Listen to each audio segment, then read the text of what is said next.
आज का जो हमारा टॉपिक है, आज हम चर्चा करेंगे कि हमारी साइट पर कंक्रीट वर्क का तरीका क्या है और हम कैसे काम को करा जाता है और क्या क्या उसके प्रोसीजर होते हैं। तो उसी के अकॉर्डिंग हमने ये जो मीटिंग अरेंज की है, तो आज हम उसी पर हम चर्चा करेंगे। सबसे पहले हमारा होता है कि हम किसी भी स्ट्रक्चर का कंक्रीट करते हैं, लाइक फुटिंग हो या कॉलम है या स्लैब है, तो इन चीज़ों को लेके ये सबसे पहले चीज़ें क्लियर होनी चाहिए हमारे माइंड में कि हमारा गुड फॉर कंस्ट्रक्शन जो हमारी ड्राइंग होती है, ये जो ड्राइंग है अप्रूव होनी चाहिए बाय क्लाइंट, ठीक है। उसके बाद हमारा प्रोसीजर आता है कि हमारा जैसे फॉर एग्जांपल कि सबसे पहले हमारा प्रोसीजर है, अगर हम कहीं स्लैब की तैयारी कर रहे हैं तो स्लैब की तैयारी करते हो सबसे फर्स्ट हमारा प्रोसीजर होता है सेटरिंग वर्क का, उसकी फॉर्म वर्क करने का प्रोसीजर। सबसे पहले हमारा फॉर्म वर्क का प्रोसीजर होता है, फॉर्म वर्क को हम as per drawing form work होता है। उसके बाद उसकी चेकिंग होती है, कुछ उसमें चेकलिस्टें यूज की जाती हैं, वो सब चीज़ें हमको क्लियर करानी होती हैं। या हमारा बीम का साइज़ है या स्लैब की हाइट क्या है, ये सब चीज़ें क्लियर हो जाने के बाद में हमारा दूसरा सेकंड प्रोसीजर में आता है हमारा रेनफोर्समेंट। तो रेनफोर्समेंट में भी हमें ये चीज़ देखनी होती है कि रेनफोर्समेंट के अंदर हमारा कौन सा स्टील यूज़ हो रहा है, कौन से डाया का हमारा स्टील है, उसी के अकॉर्डिंग ही हम वहाँ पे स्टील का हम प्रोसीजर करते हैं। और प्रोसीजर करने से पहले स्टील का हमें सबसे पहले एक बनता है हमारा बीपीएस जिसको बोला जाता है बार बेंडिंग शेड्यूल, जो हमारा एज ए प्लानिंग इंजीनियर या हमारे साइड इंजीनियर जिसको बना के हमें स्टील के बार बेंडर को सबमिट किया जाता है, और उसी के अकॉर्डिंग हमारी स्टील की लेंथ की कटिंग होती है और उसी के अकॉर्डिंग हम छत पे जाकर स्टील की अपनी बांधी करते हैं। तीसरी चीज़ आती है जो हमारा मेन पॉइंट होता है कि हमारा बेंडिंग वायर क्या है, कितने गेज का है, कौन सी कंपनी का है, एसएस का है या स्टेनलेस का, ये सब चीज़ें भी चेक करनी होती हैं। उसके बाद में हम स्टील का जो हमारा वर्क प्रोसीजर हो जाता है, चेकलिस्टें हमारी क्लियर हो जाती हैं, तो उसके साथ साथ हम करते हैं जैसे कवर ब्लॉक यूज़। तो कवर ब्लॉक का साइज़ क्या है, छत में कितने mm का कवर ब्लॉक होना चाहिए, जैसे 25 mm का भी यूज़ करते हैं या 20 mm का भी हम कवर ब्लॉक यूज़ करते हैं, या हमारे वहाँ पे पीवीसी का कवर ब्लॉक है या हम अपना मोर्टार का कवर ब्लॉक यूज़ करते हैं। वो डिपेंड करता है हमारे क्लाइंट के ऊपर कि हमारे क्लाइंट ने हमको कौन सा अलाउड किया कवर ब्लॉक के लिए, तो उसी के अकॉर्डिंग हम कवर ब्लॉक भी यूज़ करते हैं साइड पे जाने के बाद में। तीसरा हमारा जो चौथा स्टेप आता है हमारा कंक्रीट का। जो कंक्रीट होता है, कंक्रीट वर्क पर जाने के बाद हमारा मीन्स फाइनल स्टेज होता है कि हम इस काम को पूर्ण रूप से फॉर्म वर्क या उसकी लाइन लेवल सेटरिंग मतलब means steel as per drawing, उसका डाया या कवर ब्लॉक या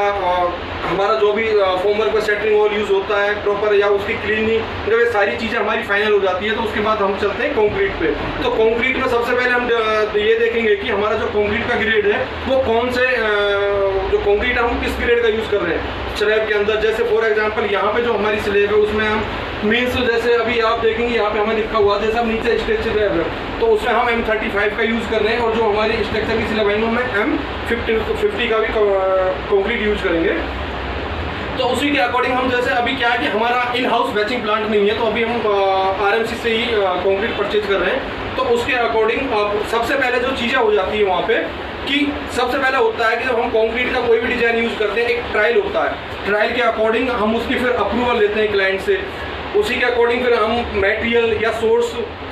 क्लाइंट हमको अलाउड करता है कि हम इस सोर्स से मटेरियल यूज़ कर सकते हैं, या जैसे रॉ मटेरियल में 10-20 या सैंड है या सीमेंट है, किस ग्रेड का हम यूज़ कर रहे हैं, एड मिक्सचर कौन सी कंपनी का यूज़ कर रहे हैं। तो बहुत सी चीज़ें होती हैं, तो तब जाके एक चीज़ को जो मिश्रण बनता है उसको हम कंक्रीट का एक ग्रेड बनता है। तो प्लांट में जो चीज़ें यूज़ होती हैं, तो प्लांट में सबसे पहले वहाँ भी एक इन हाउस लैब होती है प्लांट की अपनी, तो प्लांट में भी वो चीज़ें अपने से सारे मटेरियल को चेक करते हैं अकॉर्डिंग टू IS कोड। जैसे IS 384 हमारा CPWD वॉल्यूम 1 के अकॉर्डिंग IS 384 हमारी सारी रिकॉर्ड होती है, और उसके अकॉर्डिंग हमारा जो टेस्ट मेथड होता है किसी भी मटेरियल को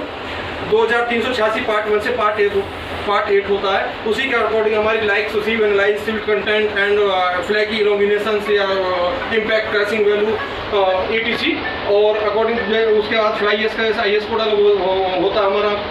और ये सीमेंट का अलग होता है 4031 है 32 है। तो ये चीज़ें इन हाउस में हम टेस्ट करते हैं, और एक बार इनका टेस्ट हम ये हमारा ये फ्रीक्वेंसी होती है कुछ चीज़ों के लिए, जैसे कुछ 3 मंथ में टेस्ट होते हैं, या कंजप्शन ऑफ मटेरियल कि कंजप्शन ऑफ मटेरियल पे कि हमारा मटेरियल इतना कंजप्शन हो चुका है तो हमारा इतना मटेरियल हम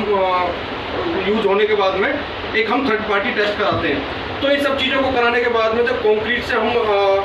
प्लांट पे हम जो कंक्रीट का ऑर्डर करेंगे तो वहाँ के अकॉर्डिंग जब कंक्रीट निकलती है तो वहाँ कंक्रीट निकलने के बाद में जो साइड पे आएगी, तो साइड पे आने के बाद हम सबसे पहले चीज़ें देखेंगे कि हमारी किस कंक्रीट के जो बैच रिपोर्ट है, बैच रिपोर्ट या जो इनवॉइस होता है आरएमसी चालान जिसको बोलते हैं, उसके अंदर हमारे कंक्रीट का ग्रेड कि कंक्रीट ग्रेड जो हमने ऑर्डर किया वो है या नहीं है, या उसके अकॉर्डिंग हमारा जो टॉलरेंस होता है एक मटेरियल को लेके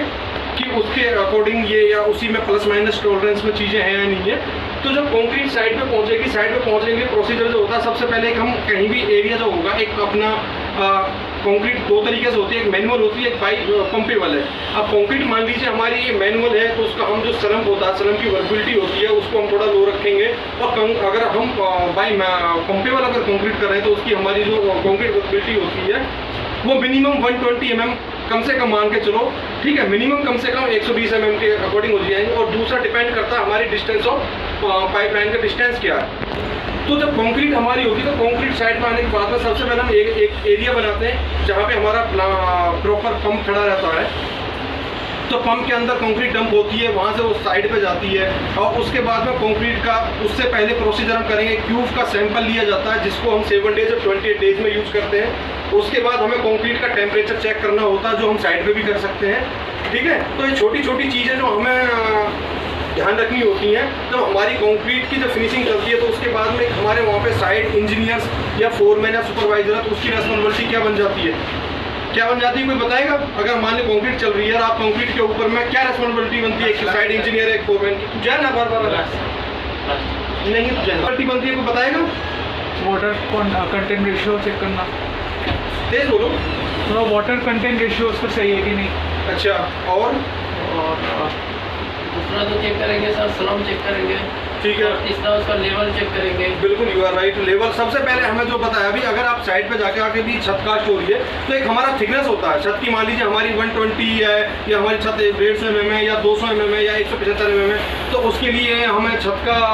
साइज भी चेक करनी होती है और उसको प्रॉपर हमें फिनिश करना होता है। और उसके लिए हमें क्या क्या इक्विपमेंट की जरूरत पड़ती है साइड पे जाने के लिए। एक मिस्त्री है, मिस्त्री होना स्किल्ड, एक मैसन होना चाहिए, अनस्किल्ड लेबर होनी चाहिए, उसके अलावा उनके पास में उनकी कस्ती या उनका फंटी है, करनी है, वाइब्रेटर नोजल है, जो चीज़ हमें कंक्रीट के कॉम्पैक्शन के लिए जहाँ पे एक नॉर्मली रिक्वायर्ड है, लाइन डोरी उनके पास होनी चाहिए। तो छोटे छोटे इक्विपमेंट है जो वहाँ पे एक प्रॉपर होने चाहिए और हमें जो काम हमारा मतलब फ्लो में चले, काम में हम करने में कोई दिक्कत नहीं आए, ठीक है। और थिकनेस चेक करने के लिए हम क्या करेंगे, एक कैंडा लेंगे, उस पर प्रॉपर एक मार्क करके उसको वेल्डिंग से मार्क कर देंगे जिससे हमारी थिकनेस का प्रॉपर पता होना चाहिए, लेवलिंग। हाँ, और ये सब चीज़ें होने के बाद मान लीजिए आपकी कंक्रीट चल रही है तो नीचे भी हमारी रेस्पॉन्सिबिलिटी बनती है कि जैसे हमारे कारपेंटर हैं या हमारा स्टाफ है तो प्रॉपर हमें वहाँ पर जाके साइड की सपोर्ट हैं या मान लो कॉलम गैप का या कहीं पे गैप फिलिंग हुआ है नहीं हुआ, कहीं से कंक्रीट ऐसा तो नहीं है कहीं लीकेज हो कि बाद में कहीं हनी कोमिंग आए या प्रॉब्लम होती है, तो इन चीज़ों को भी हमें विशेष ध्यान रखना है। बाकी हमारे अभी अरविंद राय जी हैं, कुछ और पॉइंट हैं इनके मीन्स टेक्निकली पॉइंट, तो हमारे अरविंद जी आपको क्लियर करेंगे प्लीज।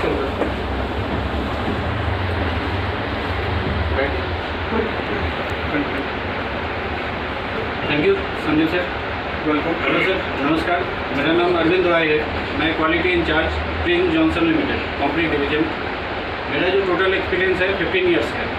13 ईयर्स कंक्रीट का है, 2 ईयर्स एग्रीगेट डिवीजन का है। एग्रीगेट डिवीजन में जहाँ से एग्रीगेट बनता है, माइनिंग